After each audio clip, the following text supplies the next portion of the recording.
仲有冇其他議員想發言？梁美芬議員。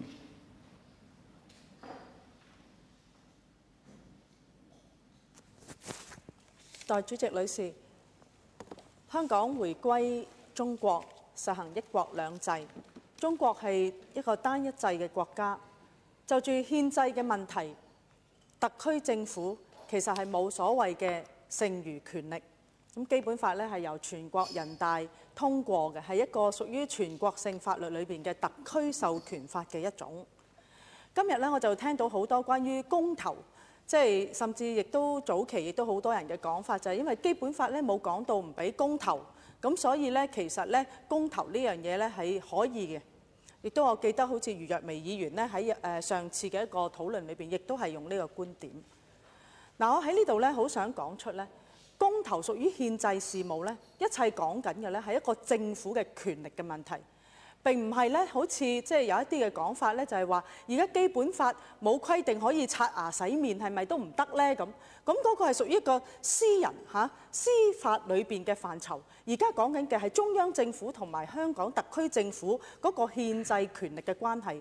嗱，除非大家咧真係唔接受回歸，唔接受一國兩制，亦都唔接受咧基本法其實唔係香港立法會通過，咁樣咧唔係全國人大通過嘅。咁就如果你一切都唔接受咧，咁其實一切都可以做嘅。咁呢個咧就呢個問題，我覺得真係去到根本嘅問題。你接唔接受1997年7月1號香港係回歸咗中國？基本法佢並唔係只係一個地區嘅立法機構通過，亦都唔係香港嘅一個普通嘅法例，而係佢牽涉到好多規定中央同地方之間憲制權力嘅關係。即使喺其他嘅國家，如果係講到公投，一定係要由佢哋憲法裏面明文咁樣規定係容許嘅。因此其實我亦都聽到好多咧，佢其實希望有香港有公投嘅一啲，就算泛民裏邊嘅朋友都講，咁不如咧我哋要制定公投法啦咁。點解佢要咁講咧？因為佢亦都清楚，如果香港冇自己嘅公投法咧，根本就公投呢樣嘢就唔合乎香港嘅法律容許嘅範圍。我亦都深信咧，其實係法律界出身嘅余若薇議員或者佢嘅政黨好多嘅議員，佢哋亦都清楚呢一點。因此佢哋一定要加上變相公投，亦都就令到咧呢一樣嘢咧唔會真係咧係俾人感覺呢個係真正嘅公投。嗱，就住呢一個所謂變相公投咧，我哋亦都聽到好多嘅講法，包括咧當然後期亦都有啲人咧再將佢激化到咧變咗全民起義同埋解放香港啊。咁就住全民起義嘅解話咧，亦都有一啲新嘅詮釋，就係因為咧又亦都知道香港人咧唔係咁激進。所以咧有一啲新嘅解話咧，就解作話大家一齊起來爭取公義。嗱，我認為咧咁樣越解咧就越糊塗，越解其實令人越厭惡嘅。嗱，好簡單講個例子，而家一個普通人上飛機，如果大嗌我身上有炸彈，跟住就話唔係，我身上只係有炸魚蛋，其實咧真係唔好再講落去。不如就真係就住大家話我而家策略上我講變相公投，我知道香港係唔容許公投，大家喺同一個基準上去討論呢，好過呢就真係而家混淆視聽，又等於真係香港發生過去銀行打劫寫嘅手板，我記得嗰個案例，打劫佢識嗰個 teller 跟住呢，佢知道出事啦，人哋真係撳鐘，然之後呢就真係犯咗法嘅，佢話唔係我講笑啫，我唔係講打劫。嗱，有好多樣嘢呢，其實係聽得明，大家係知道佢講乜嘢。所以咧，我哋係真係講緊，究竟香港而家喺一國兩制底下，可唔可以進行公投呢？答案係非常肯定係唔可以嘅，除非你係唔接受一國兩制。嗱，喺呢個前提底下，我就認為頭先何秀蘭議員話，咁其實人哋用唔同嘅方式引起全港嘅討論，咁都可以嘅。咁其實引起全港嘅方式進行健康嘅討論，仲有好多好多更有效嘅方式。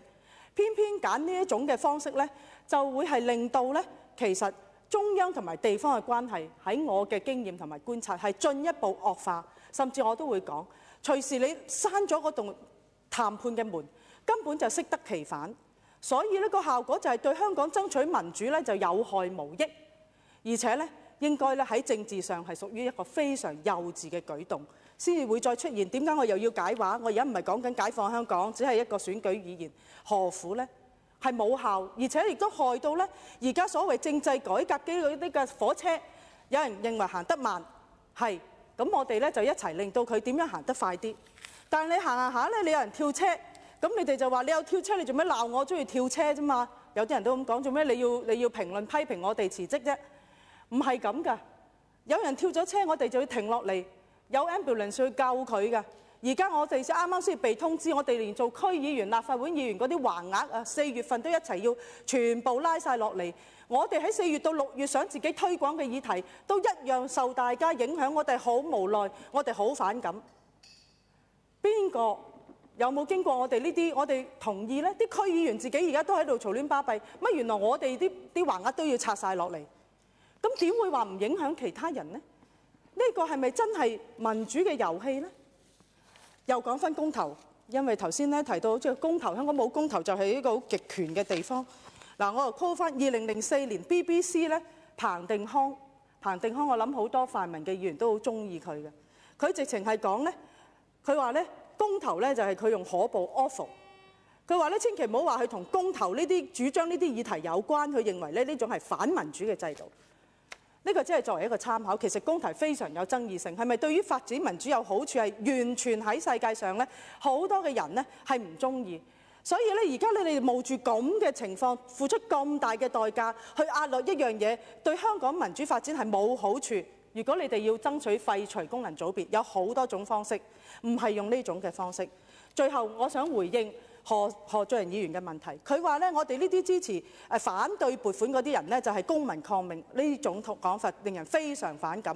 我希望佢哋以後係咪次政府去提出撥款，佢一定要投贊成票。唔該，佢啲財政預算案以後唔好投反對票，高鐵唔好投反對票，咁樣咧就全部係公民抗命。佢直情係剝奪咗我哋作為立法會議員有權對政府申請一項撥款投反對票嘅權力。所以我希望佢收回佢頭先講任何主張反對撥款嘅議員係公民抗命呢種講法。多謝主席。